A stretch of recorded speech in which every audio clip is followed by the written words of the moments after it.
Bismillahirrahmanirrahim. Assalamualaikum warahmatullahi wabarakatuh. Alhamdulillahi rabbil alamin. Alhamdulillahilladzi hadana lihadza wa ma kunna linahtadiya laula an hadana Allah. Asyhadu an la ilaha illallah wahdahu la syarika lah wa asyhadu anna Muhammadan abduhu wa rasuluh. La nabiyya ba'dah. Allahumma salli wa sallim ala hadha an-nabiy al-karim alladhi arsalahu Allah rahmatan lil alamin bashiran wa nadhira wa da'iyan ila Allah bi idhnihi wa sirajan munira alladhi ballagha ar-risalah wa adda al-amanah wa nasaha al-ummah وجاهد في الله حق جهاده حتى أتاه اليقين نبينا وأسوتنا وقدوتنا محمد صلى الله عليه وسلم وعلى آله وأصحابه أجمعين. سبحانك لا علم لنا إلا ما علمتنا إنك أنت العليم الحكيم. رب اشرح لي صدري ويسر لي أمري واحلل عقدة من لساني يفقه قولي. Para hadirin yang dimuliakan Allah, jemaah Masjid Baitus Salam, alhamdulillah pada pagi hari ini setelah kita melaksanakan salat subuh secara berjamaah,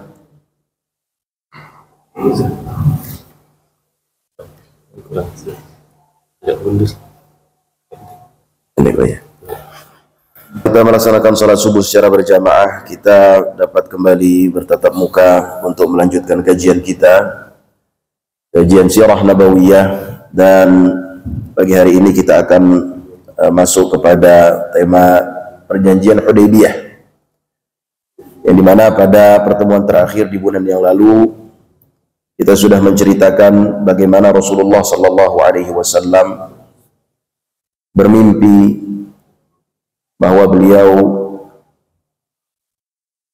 masuk ke kota Mekkah, dan mimpi beliau tersebut dibenarkan oleh Allah Subhanahu wa taala di dalam Al-Qur'anul Karim, dalam surat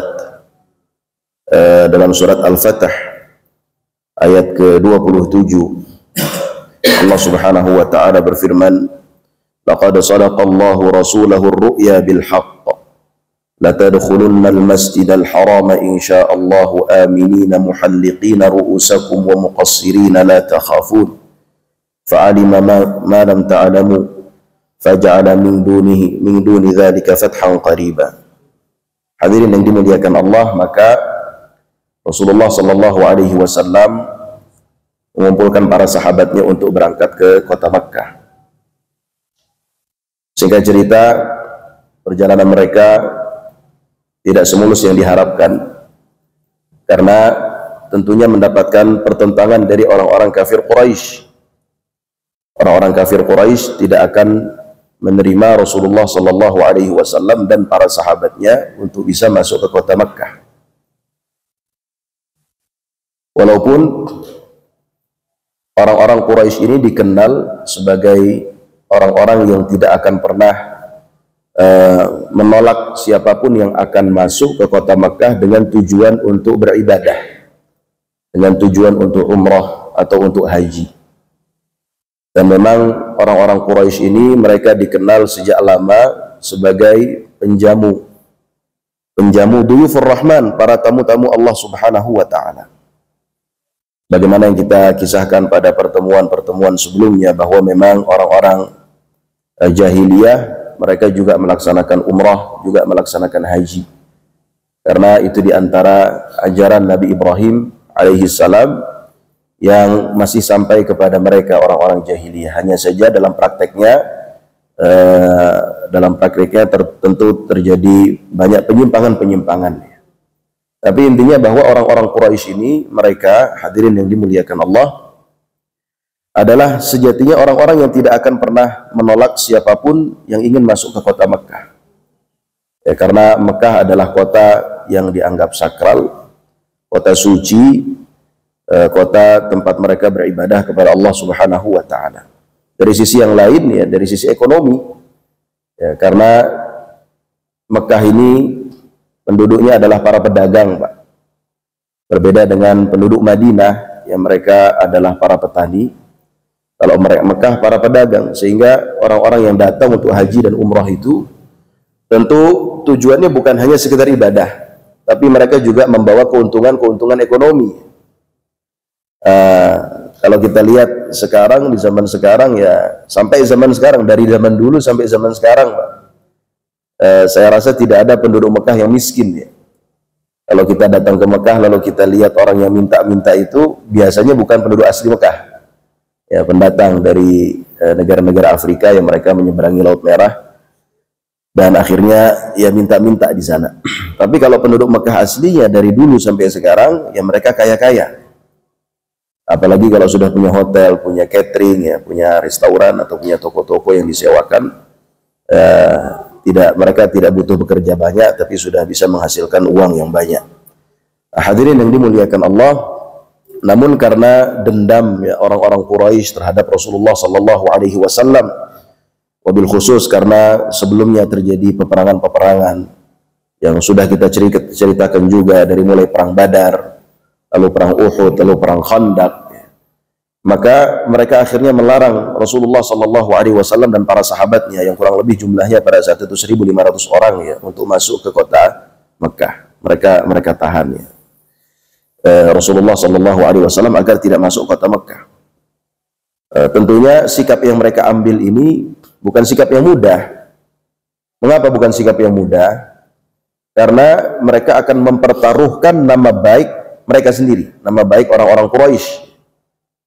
Tentunya mereka akan dibicarakan, akan digunjing oleh seantero Jazirah Arab ketika mereka menghadang orang yang ingin beribadah ke kota Mekah, ke kota Mekah. Hadirin yang dimuliakan Allah, sudah kita ceritakan juga bagaimana utusan-utusan Quraisy ya untuk menghadap Rasulullah Sallallahu Alaihi Wasallam untuk melakukan negosiasi. Ada 3 utusan yang diutus oleh orang-orang Quraisy. Kalau tidak salah bulan lalu ceritanya sampai situ. Hadirin yang dimuliakan Allah, maka saat ini giliran Rasulullah Sallallahu Alaihi Wasallam untuk mengirim utusan. Sebelumnya orang-orang Quraisy mengirim utusan kepada Rasulullah ketika mereka tertahan di Hudaybiyah itu. Hudaybiyah sebuah tempat yang jaraknya kurang lebih sekarang 35 km ya, dari kota Mekah. Sudah berada di luar hududul haram, sehingga Hudaybiyah ini ya termasuk miqat juga. Kalau sekarang juga menjadi destinasi ya bagi para orang-orang yang berangkat ke sana untuk umrah. Biasanya mereka ketika melakukan mazarat Mekah atau kunjungan ke tempat-tempat bersejarah di Mekah, salah satu yang dikunjungi ya, adalah Hudaybiyah. Sampai sekarang di sana masih ada peternakan onta. Hadirin yang dimuliakan Allah, maka Rasulullah Sallallahu Alaihi Wasallam ingin mengutus seorang duta untuk menegaskan kepada orang-orang Quraisy sikap dan tujuan dari perjalanan yang sedang ditempuh oleh Rasulullah. Maka awalnya Rasulullah memanggil Umar untuk dijadikan duta. Namun Umar keberatan, seraya berujar, wahai Rasulullah, tidak ada seorang pun dari Bani Ka'ab yang akan marah, yang akan membelaku. Dan aku ini bahasanya bukan bahasa diplomasi. Umar adalah orang yang tegas, Pak. Kalau Umar yang diutus, Umar takut. Jadi beliau takut akan dirinya sendiri dan juga takut akan keselamatan kaum muslimin.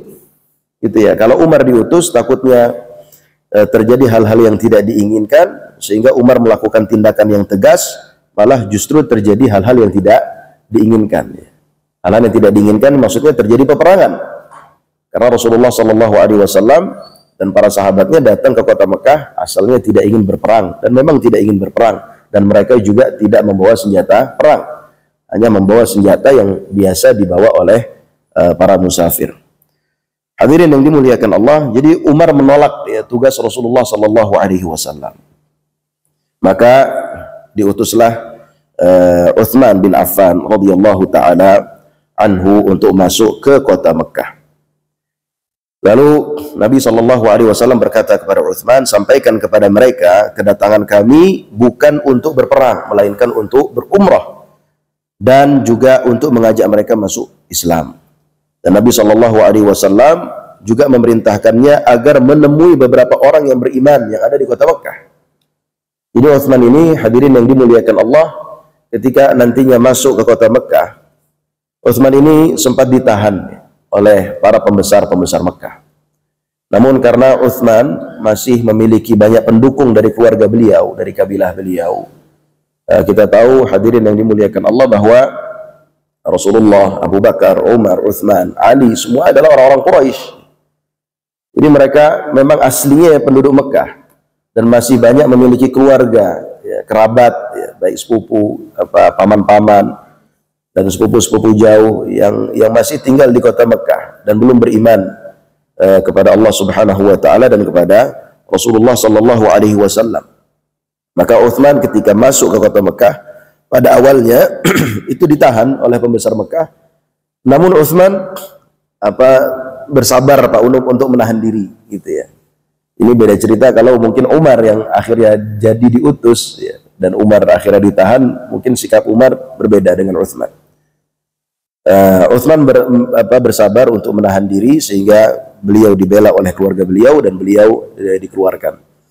Dan beliau dijamin keamanannya. Bahkan beliau ditawarkan untuk bisa umrah dan untuk bisa melakukan tawaf di Ka'bah. Hadirin yang dimuliakan Allah, kesempatan ini juga digunakan Uthman untuk menemui kaum muslimin yang masih berada di kota Mekah. Jadi pada saat itu tidak semua kaum muslimin berhijrah ke Madinah, Pak. Mayoritas berhijrah ke Madinah. Tapi ada juga sebagian yang mereka masih tinggal di kota Mekah karena alasan-alasan tertentu ya. Ada yang karena memang tidak berdaya untuk bisa berhijrah bersama Rasulullah sallallahu alaihi wasallam sehingga mereka tertahan di kota Mekah. Ada yang mereka masih menjadi budak di kota Mekah.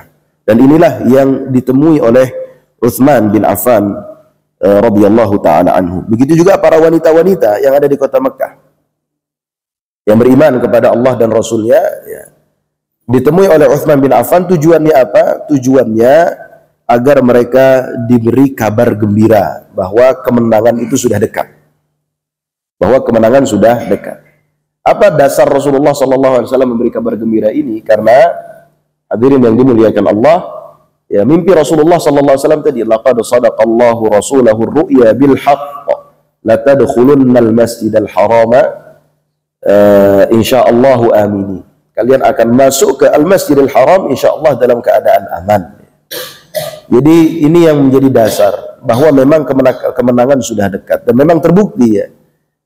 Tidak lama setelah itu, ini kan terjadi pada tahun 6 Hijriah, nanti tahun 8 Hijriah terjadi Fathu Makkah. Hadirin yang dimuliakan Allah, maka berangkatlah Uthman bin Affan hingga berpapasan dengan orang Quraisy dari Baldah. Mereka menanyakan, hendak kemana kamu? Maka dia menjawab, Rasulullah SAW mengutusku begini dan begini. Mereka berkata, kami sudah dengar apa yang kau katakan, maka laksanakanlah keperluanmu. Sehingga cerita hadirin yang dimuliakan Allah, Uthman bin Affan ini ketika di kota Mekah karena ditahan tadi, ya, akhirnya beliau berada di kota Mekah untuk waktu yang cukup lama, berhari-hari. Padahal niat awalnya beliau diutus masuk ke kota Mekah untuk melakukan negosiasi, ya kan, memberi kabar kepada orang-orang Mekah, orang-orang Quraisy bahwa mereka sejatinya hanya ingin ibadah dan juga menemui orang-orang muslim yang ada di sana. Ya mungkin 1 hari cukup gitu ya. Lalu kembali lagi ke Hudaybiyah. Tapi ternyata karena beliau ditahan, ya, akhirnya yang terjadi bahwa tersebar isu Uthman bin Affan ini terbunuh. Tersebar isu bahwa Uthman bin Affan dibunuh. Hadirin yang dimuliakan Allah, isu terbunuh Uthman bin Affan dan Bai'atur Ridwan. Uthman bin Affan ditawan oleh orang-orang Quraisy. Barangkali karena mereka ingin berunding sesama mereka terlebih dahulu di saat yang genting ini agar dapat mengambil keputusan. Kemudian memulangkan Uthman dengan membawa jawaban atas isi surat. Dan penahanan itu pun berlangsung cukup lama. Ya, hingga tersebarlah isu tentang terbunuhnya Uthman bin Affan di tengah-tengah kaum muslimin.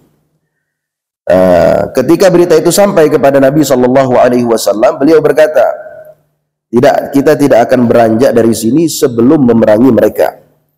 Kemudian Nabi Shallallahu Alaihi Wasallam mengajak semua sahabatnya untuk berbaiat, dan akhirnya mereka pun berhamburan untuk berbaiat ya, kepada Rasulullah Shallallahu Alaihi Wasallam.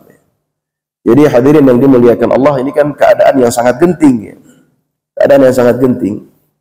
Karena Rasulullah dan para sahabatnya masuk ke kota Mekah. Kalau mau kita umpamakan ini seperti satu tindakan atau satu sikap nekat, Pak. Sikap nekat. Ya. Mereka selama ini dalam keadaan berperang, tiba-tiba Rasulullah masuk atau mendekati kota Mekah yang notabene itu adalah atau itu merupakan markasnya musuh, begitu ya. Dan Utsman bin Affan diutus untuk masuk ke dalam. Lalu tersebar isu bahwa Utsman bin Affan terbunuh di dalam. Ya, maka ini keadaan yang begitu genting. Karena Rasulullah SAW dan para sahabatnya juga tidak membawa senjata apa-apa.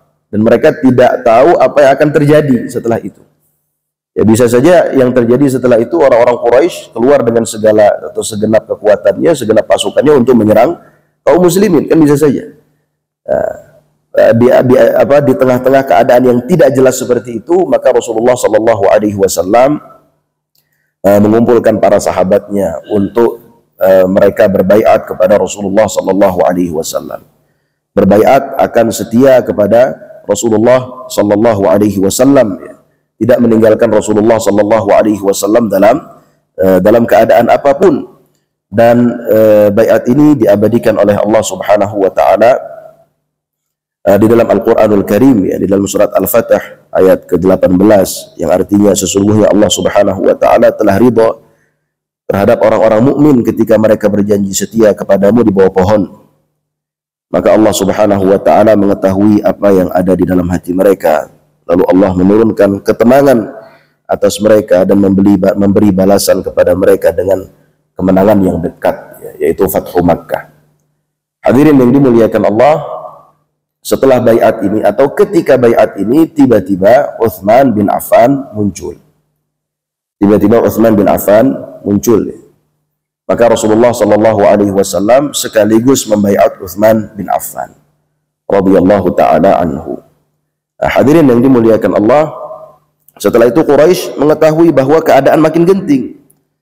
Ya, keadaan makin genting. Kenapa? Karena umat Islam, Rasulullah tetap ingin masuk. Sedangkan Quraisy tetap bersikeras, ya. Mereka menolak, ya, kedatangan Rasulullah SAW ke dalam kota Mekah. Jadi keadaan genting ini harus segera diselesaikan.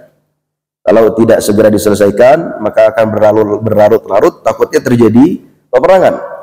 Kalau terjadi peperangan, maka yang dirugikan itu bukan hanya kaum muslimin yang pada saat itu dalam keadaan tidak siap, tapi lagi-lagi yang dirugikan adalah orang-orang Quraisy itu sendiri. Karena tidak ada sejarahnya, hadirin yang dimuliakan Allah, orang-orang Quraisy itu memerangi orang-orang yang datang ke kota Mekah dalam keadaan pasrah untuk beribadah. Gitu ya. Mereka menolak saja itu sudah merupakan satu keputusan yang berat. Apalagi kalau nanti sampai memerangi, gitu ya. Maka hadirin yang dimuliakan Allah, ketika mereka orang-orang Quraisy mengetahui bahwa keadaan semakin genting, ya, maka mereka segera mengutus Suhail bin Amr untuk membuat perjanjian damai dan menegaskan kepada Suhail bahwa Rasulullah Shallallahu Alaihi Wasallam harus kembali ke Madinah pada tahun ini agar bangsa Arab tidak membicarakan tentang kita selama-lamanya bahwa dia telah masuk ke Mekah dengan kekerasan. Jadi ini narasi, ya, yang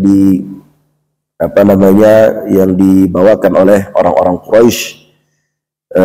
Tujuannya agar Rasulullah Shallallahu Alaihi Wasallam menyerah, agar Rasulullah dan para sahabat tidak masuk ke kota Mekah pada tahun tersebut. Maka Suhail bin Amr menemui Nabi Shallallahu Alaihi Wasallam, dan ketika Nabi Shallallahu Alaihi Wasallam melihatnya, beliau berkata, dia telah memudahkan urusan orang lain. Orang-orang Quraisy ingin mengadakan perjanjian damai saat mengutus orang ini. Maka Suhail pun datang dan terjadilah perbincangan yang cukup lama dengan Nabi Shallallahu Alaihi Wasallam. Di antara yang terjadi, hadirin yang dimuliakan Allah, dalam perjanjian ini, ya, Rasulullah Shallallahu Alaihi Wasallam pada saat itu memerintahkan Ali bin Abi Thalib ya untuk menjadi juru tulis. Ya, para ulama menyebutkan beberapa alasan kenapa Rasulullah memerintahkan Ali bin Abi Thalib untuk menjadi juru tulis. Ya. Di antara yang pertama, ada pendapat bahwa Rasulullah ya pada saat itu masih ummi, tidak bisa baca, tidak bisa tulis. Otomatis beliau harus memerintahkan sahabatnya untuk menulis. Ada juga yang mengatakan karena ya memang Rasulullah Shallallahu Alaihi Wasallam adalah seorang pemimpin, dan biasanya pemimpin dalam melakukan perjanjian-perjanjian ya tidak menulis perjanjian secara langsung, tapi ada sekretaris yang menulis. Memang apakah Rasulullah ummi sampai akhir hayatnya, atau Rasulullah Shallallahu Alaihi Wasallam nantinya bisa baca dan tulis? Ya, umminya itu hanya di awal-awal masa kenabian saja. Itu terjadi khilaf di antara para ulama. Ya, satu pendapat mengatakan bahwa Rasulullah itu ummi sampai beliau meninggal dunia. Satu pendapat mengatakan bahwa Rasulullah hanya ummi, tidak bisa baca dan tidak bisa tulis di awal-awal masa kenabian, tapi setelah itu bisa baca dan bisa tulis. Ala kulli hal, Rasulullah memerintahkan Ali bin Abi Thalib untuk menjadi juru tulis. Untuk menjadi juru tulis. Dan pada saat itu Ali bin Abi Thalib menuliskan hadza ma tasalaha alaihi Muhammadun Rasulullah sallallahu sebelumnya begini, Bismillahirrahmanirrahim, ditulis begitu, Bismillahirrahmanirrahim. Maka diprotes oleh Suhail bin Amr. Suhail bin Amr ini tidak menerima kata Ar-Rahmanirrahim. Kenapa? Karena orang-orang Quraisy tidak mengenal istilah Ar-Rahmanirrahim. Istilah Ar-Rahmanirrahim ini hanya istilah yang ada di dalam Al-Quran. Kalau mereka menerima istilah Ar-Rahmanirrahim, berarti mereka menerima menerima sebagian dari Al-Quran atau isi ya, tulisan sesuatu yang ada di dalam Al-Quran, dan mereka tidak mau terima. Maka Suhail bin Amr protes ya, tidak mau kalau ditulis Bismillahirrahmanirrahim. Akhirnya diganti menjadi Bismikallahumma. Jadi Bismikallahumma. Mereka terima dengan lafaz Allah. Karena orang-orang Quraisy ya mereka mengakui akan adanya Allah.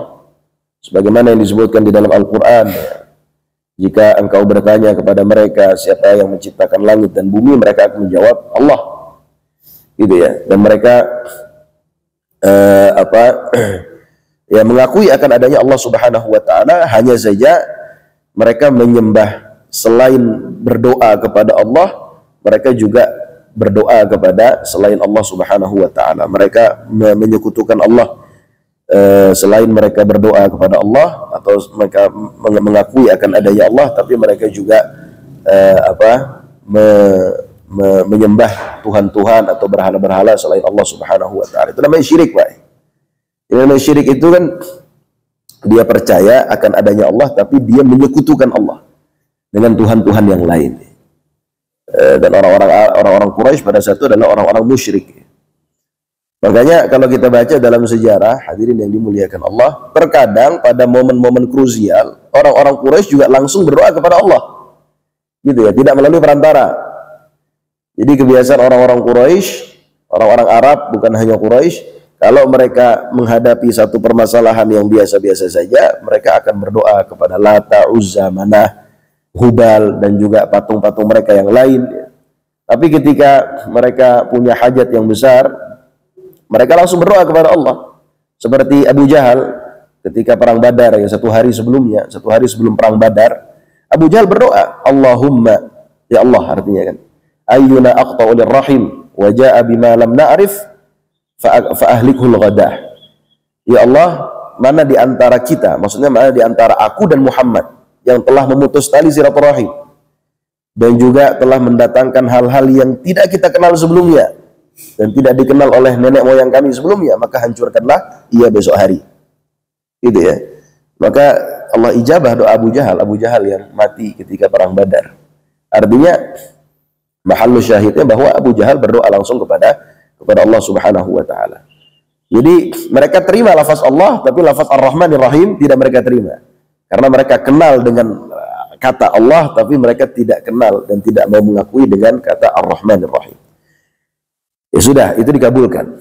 Ya. Lalu dilanjutkan tulisannya, hadza ma tasalaha alaihi Muhammadur Rasulullah maha Suhail ibn Amr. Ini adalah kesepakatan perjanjian damai antara Muhammad Rasulullah dengan Suhail bin Amr, utusan orang-orang Quraisy. Nah, hadirin yang dimuliakan Allah, maka ini juga diprotes oleh Suhail bin Amr. Ya, mana kalimat yang diprotes, yaitu Muhammadur Rasulullah. Ya, kata-kata Rasulullah. Katanya, Rasulullah ini kan hanya pengakuan kamu saja. Kalau kami tidak mengakui bahwa engkau adalah utusan Allah, maka ganti, jangan Muhammadur Rasulullah, tapi tulis saja Muhammad bin Abdullah. Muhammad anaknya Abdullah, gitu ya. Muhammad anaknya Abdullah. Ya, maka itu pun juga dikabulkan oleh Rasulullah Sallallahu Alaihi Wasallam. Jadi Rasulullah, hadirin yang dimuliakan Allah, kalau kita lihat dari kisah ini, dan juga nanti setelah terjadinya, setelah disepakatinya poin-poin perdamaian, kita tahu bahwa Rasulullah ini seorang politikus ulung, Pak. Beliau tahu kapan harus narik, kapan harus mundur, begitu ya. Demi kemaslahatan. Jadi begitulah sifat yang harus dimiliki oleh seorang pemimpin, bukan hanya sekedar keberanian, bukan hanya sekedar emosi sesaat, begitu ya, bukan hanya sekedar ghirah, tapi juga harus dikontrol dengan kecerdasan. Dan begitulah Rasulullah, punya kecerdasan dalam mengontrol emosinya.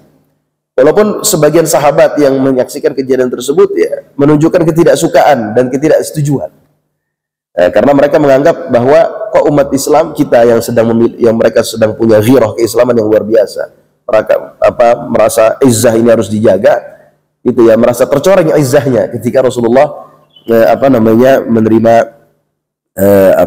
permintaan dari Suhail bin Amr tersebut. Hadirin yang dimuliakan Allah, maka terjadilah perjanjian yang disebut dengan Sulhul Hudaybiyah antara Rasulullah Sallallahu Alaihi Wasallam dengan Suhail bin Amr. Apa saja isi perjanjiannya? Ada 4 poin dia. Yang pertama, Rasulullah Sallallahu Alaihi Wasallam harus kembali ke Madinah pada tahun ini dan tidak boleh masuk ke kota Mekah. Lalu pada tahun yang akan datang, kaum muslimin diperbolehkan masuk kota Mekah dan tinggal di Mekah selama 3 hari dengan hanya boleh membawa senjata yang biasa dibawa oleh musafir, yaitu pedang dalam sarungnya. Dan orang-orang Quraisy tidak boleh mengganggu mereka dalam bentuk apapun. Ini poin yang pertama.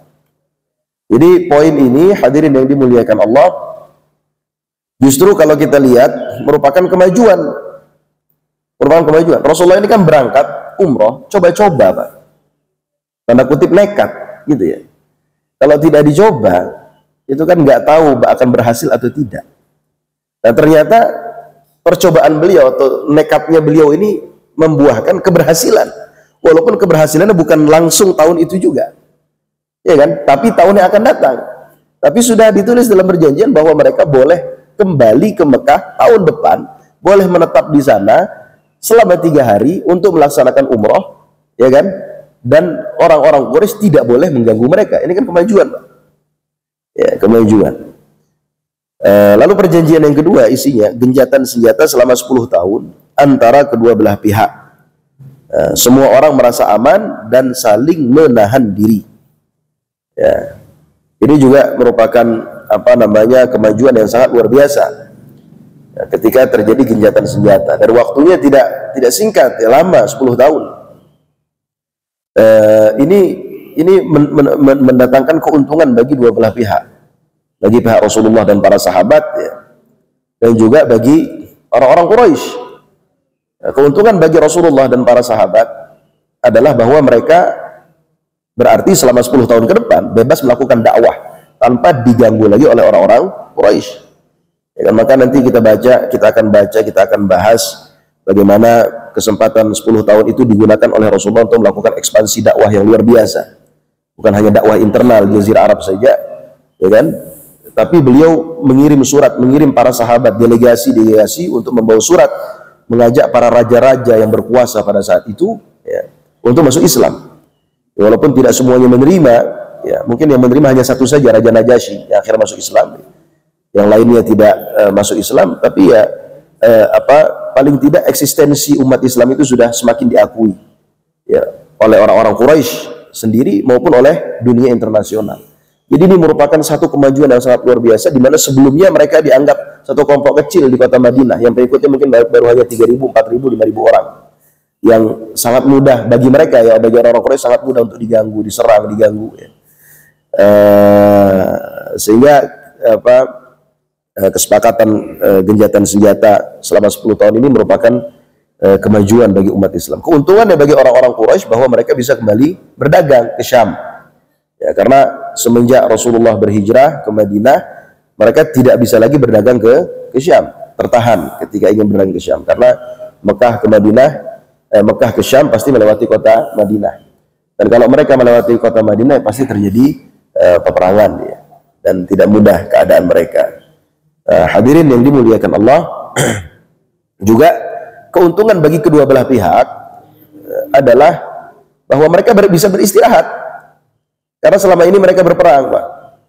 Dan perang itu kan high cost. Perang kan high cost, Pak. Dari dulu sampai sekarang perang itu high cost. Misalkan bawa 1.000 tentara. Dulu belum ada pesawat, ya. Berarti kan dari Mekah mereka kalau ke Madinah seperti perang Uhud misalkan, mereka berangkat dengan berapa tentara? 1.000 kan? Perang Uhud. Atau 3.000. Ya, intinya ribuan tentara berangkat dari Mekah ke Madinah. Itu kan high cost, Pak. Mereka harus pikirkan makannya setiap hari, ya kan? Lalu apa saja yang dibawa dan seterusnya. Dari dulu sampai sekarang perang itu high cost. Kita lihat Amerika sudah menggelontorkan berapa banyak dana ya untuk mendukung Israel memerangi Gaza, dan sekarang memerangi Dhafah, memerangi Al-Dhafah Al-Gharbiyah atau West Bank. Mungkin sudah ratusan triliun digelontorkan oleh Amerika untuk Israel. Jadi keuntungan bagi dua belah pihak adalah mereka bisa beristirahat, tidak butuh mengeluarkan dana yang banyak, dan juga bisa menyelamatkan manusia, begitu ya. Tidak ada lagi yang perlu tidak ada lagi nanti wanita yang kehilangan suaminya, anak-anak yang kehilangan ayahnya, dan seterusnya. Hadirin yang dimuliakan Allah, poin yang ketiga, barang siapa yang ingin bergabung ke dalam perjanjian Muhammad, maka dia boleh melakukannya. Begitu juga sebaliknya, barang siapa yang ingin bergabung dengan pihak Quraisy, maka dia boleh melakukannya. Karena itu kabilah yang bergabung dengan salah satu dari kedua belah pihak yang dianggap menjadi bagian darinya, sehingga terbentuk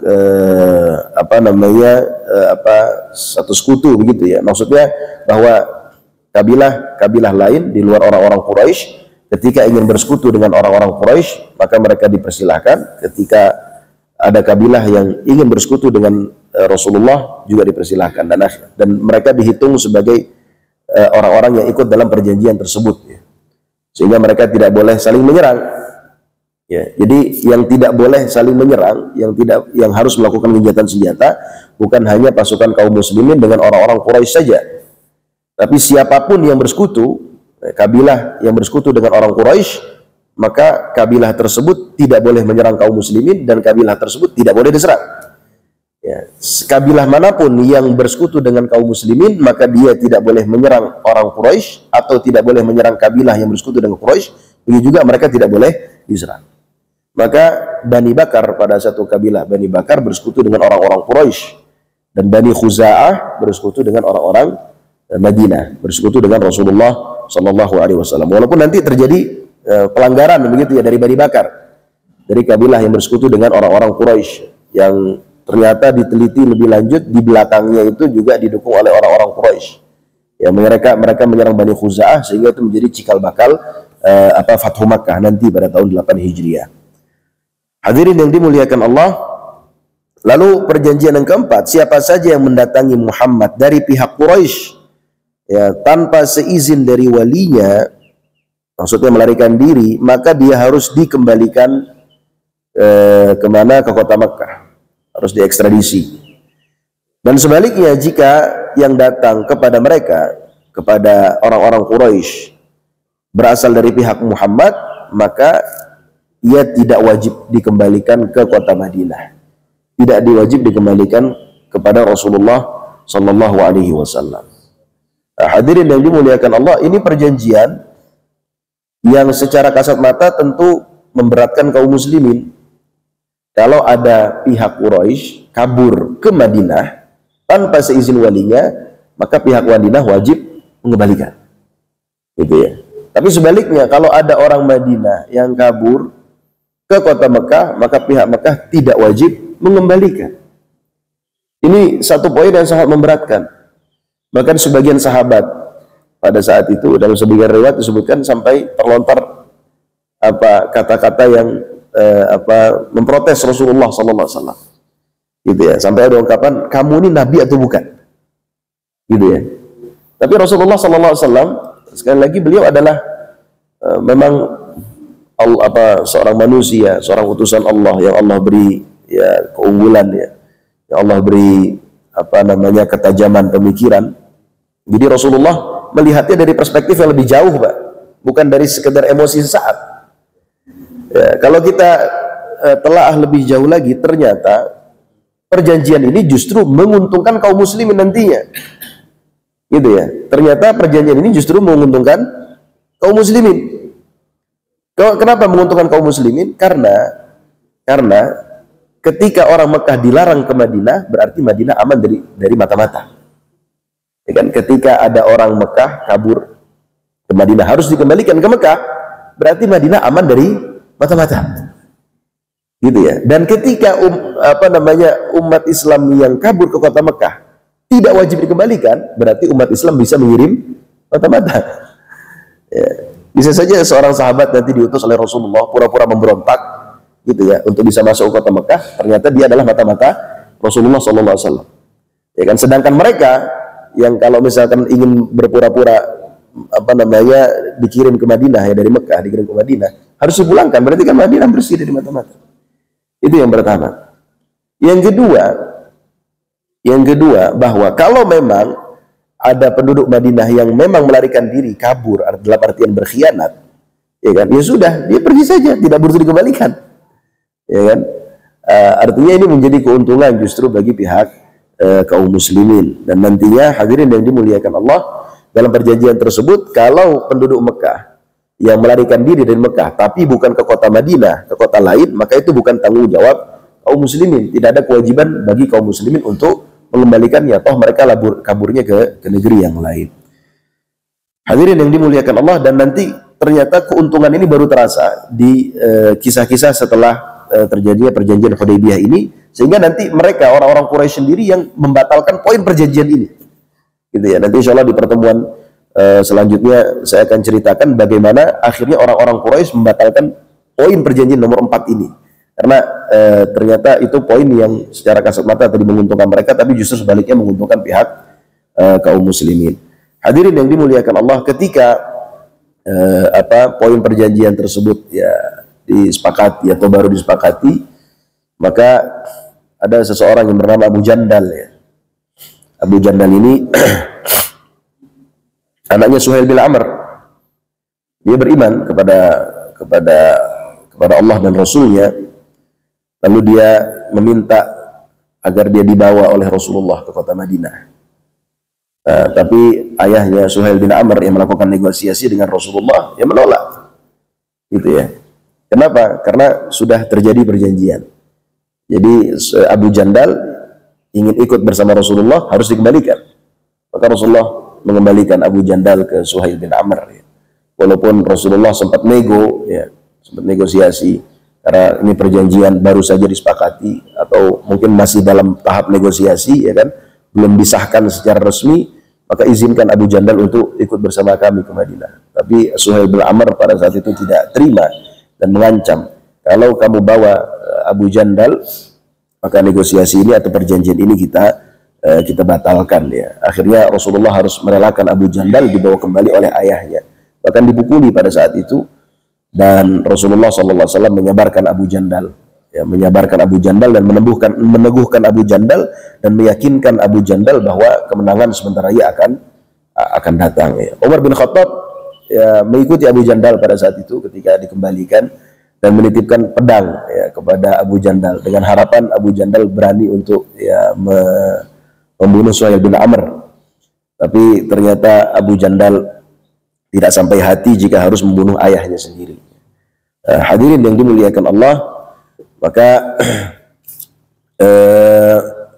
Rasulullah Shallallahu Alaihi Wasallam setelah menyelesaikan urusan perjanjian, beliau berkata, bangunlah kalian dan sembelihlah hewan kurban kalian. Demi Allah, tidak satu pun di antara sahabat yang berdiri. Ya, tidak ada satupun di antara sahabat yang berdiri. Kenapa? Karena para sahabat masih rasa-rasanya belum siap begitu ya kalau harus pulang dan tidak jadi umrah. Hingga Rasulullah SAW mengucapkannya 3 kali. Ketika tidak ada satupun di antara mereka yang mau berdiri, beliau beranjak pergi menemui Ummu Salamah dan menyebutkan sikap para sahabat terhadapnya. Maka Ummu Salamah berkata, wahai Rasulullah, apakah engkau ingin melakukannya? Keluarlah dan jangan bicara dengan siapapun sampai engkau menyembelih hewan kurban, lalu memanggil tukang cukur agar mencukurmu. Gitu ya. Jadi ini saran dari istri beliau, dari Ummu Salamah, karena yang dibawa oleh Rasulullah dalam kesempatan ini adalah Ummu Salamah. Ya, jadi Rasulullah mengadukan kepada Ummu Salamah tentang para sahabat beliau yang tidak mau melaksanakan perintah beliau. Kata Ummu Salamah, engkau contohkan saja, engkau sembelih dan engkau bercukur. Maka beliau bergegas keluar dan tidak berbicara kepada siapapun. Beliau sembelih hewan kurbannya lalu memanggil tukang cukur. Ketika orang-orang melihat apa yang beliau lakukan, mereka langsung bangkit dan menyembelih hewan kurban mereka. Dan sebagian mencukur rambut, sebagian yang lain mencukur rambut sebagian yang lain. Jadi artinya satu sama lain saling mencukurkan. Sebagian mereka hampir saja mencelakakan sebagian yang lain akibat hanyut oleh perasaan yang sedih. Hadirin yang dimuliakan Allah, ya karena memang pada saat itu belum terasa hikmah dari perjanjian Hudaybiyah, baru terasa beberapa saat setelah itu. Jadi mereka masih terhanyut dalam kesedihan ya, karena mereka menganggap bahwa perjanjian Hudaybiyah ini merugikan pihak kaum muslimin dan menguntungkan pihak orang-orang Quraisy. Lalu mereka menyembelih 1 ekor unta untuk 7 orang, dan syariat itu sampai sekarang masih ada begitu ya, masih diamalkan, yaitu satu unta atau 1 sapi untuk 7 orang, 1 kambing untuk 1 orang. Walaupun dalam mazhab Malik, kata mereka hukum asalnya 1 sapi ya untuk 1 orang, 1 unta untuk 1 orang. Ini hanya rukhsah saja. Kalau ada uzur baru boleh 1 sapi untuk 7 orang, 1 unta untuk 7 orang. Tapi dalam mazhab Syafi'i ya itu bukan hanya rukhsah tapi berlangsung demikian selamanya. Jadi 1 sapi atau 1 unta untuk 7 orang. Hadirin yang dimuliakan Allah, Rasulullah menyembelih unta yang dahulunya milik Abu Jahal, yang hidungnya terdapat sepotong perak. Hal ini untuk membuat orang-orang musyrik merasa muak melihat hal itu. Ya. Ini adalah unta yang digunakan oleh Abu Jahal ketika perang Badar menjadi ghanimah, lalu dibawa oleh Rasulullah SAW untuk menjadi unta, untuk menjadi hadi begitu ya, untuk menjadi hadi yang disembelih. Lalu beliau Sallallahu Alaihi Wasallam mendoakan bagi yang mencukur habis rambutnya agar mereka mendapat ampunan sebanyak 3 kali, dan bagi yang memendekkan rambutnya mendapatkan ampunan 1 kali. Dalam perjalanan ini Allah menurunkan wahyunya yang berkenaan dengan aturan membayar fidyah. Hadirin yang dimuliakan Allah, nanti setelah ini ada kisah-kisah yang terjadi setelah perjanjian Hudaybiyah. Ada beberapa wanita yang datang dari Mekah menuju Madinah, ya kan? Dan juga ada beberapa orang yang datang dari Mekah menuju Madinah, lalu dipulangkan oleh Rasulullah SAW. Adapun para wanita tidak dipulangkan oleh Rasulullah SAW, dan para laki-laki yang dipulangkan oleh Rasulullah ternyata mereka kabur ke tempat lain, sehingga membuat komunitas baru, komunitas Islam di tempat yang baru. Sampai akhirnya mereka membuat kewalahan orang-orang kafir Quraisy ya. Nanti insyaallah detail ceritanya saya akan sampaikan pada pertemuan-pertemuan berikutnya. Intinya bahwa perjanjian Hudaybiyah ini merupakan satu momen penting ya dalam sejarah Islam. Satu momen penting dalam sejarah Islam karena ini merupakan titik awal atau tolak balik bagi kaum muslimin. Jadi eksistensi mereka di kota Madinah itu diakui sebagai satu satu negeri begitu ya, di bawah pimpinan Rasulullah Sallallahu Alaihi Wasallam. Dan juga ini merupakan titik balik karena setelah itu Rasulullah melakukan ekspansi dakwah yang sangat luar biasa. Dan nantinya pada tahun 9 Hijriah ya, tahun 8 Hijriah terjadi Fathu Makkah, tahun 9 Hijriah terjadi Amul Wufud, di mana setiap kabilah dari Jazirah Arab mengirimkan utusan untuk menyatakan keberimanan mereka kepada Rasulullah Sallallahu Alaihi Wasallam. Jadi ini satu momen, satu peristiwa yang sangat luar biasa yang diawali dari mimpi Rasulullah masuk ke kota Mekah gitu ya. Dan mimpi itu namanya mimpi para nabi kan wahyu, Pak. Ya, bukan seperti mimpi kita. Kalau mimpi kita kan bisa jadi baik, bisa jadi buruk ya. Kalau mimpi para nabi kan wahyu ya. Dan mimpi ini dilaksanakan oleh Rasulullah ya, walaupun tidak bisa jadi umrah pada saat itu, walaupun para sahabat merasa sedih, walaupun para sahabat merasa belum terima terhadap poin-poin dari perjanjian Hudaybiyah, tapi ternyata di balik itu ada manfaat yang sangat luar biasa yang justru menguntungkan kaum muslimin ya. Insyaallah akan saya sampaikan pada pertemuan-pertemuan berikutnya. Sebelum saya tutup, saya mohon maaf karena sebenarnya tidak enak badan, jadi sebelum turun saya minum obat fix. Rupanya minum obat itu jadi ngantuk sekali. Obat fix jadi bikin ngantuk gitu ya. Ya, ini mungkin yang bisa saya sampaikan pada kesempatan pagi hari ini. Semoga bermanfaat. Saya kembalikan ke pembawa acara kalau ada pertanyaan. Marilah kita mengangkat tangan kita untuk berdoa kepada Allah Subhanahu wa taala. Bismillahirrahmanirrahim. Alhamdulillahirabbil alamin. Hamdan yuafi ni'amahu wa yukafi'u mazidah. Ya Rabbana lakal hamdu kama yanbaghi li jalali wajhikal karim wa 'azimi sultanik. Allahumma salli ala sayyidina Muhammadin wa ala ali sayyidina Muhammad. Rabbana ighfir lana wa liwalidina warhamhum kama rabbawna shighara.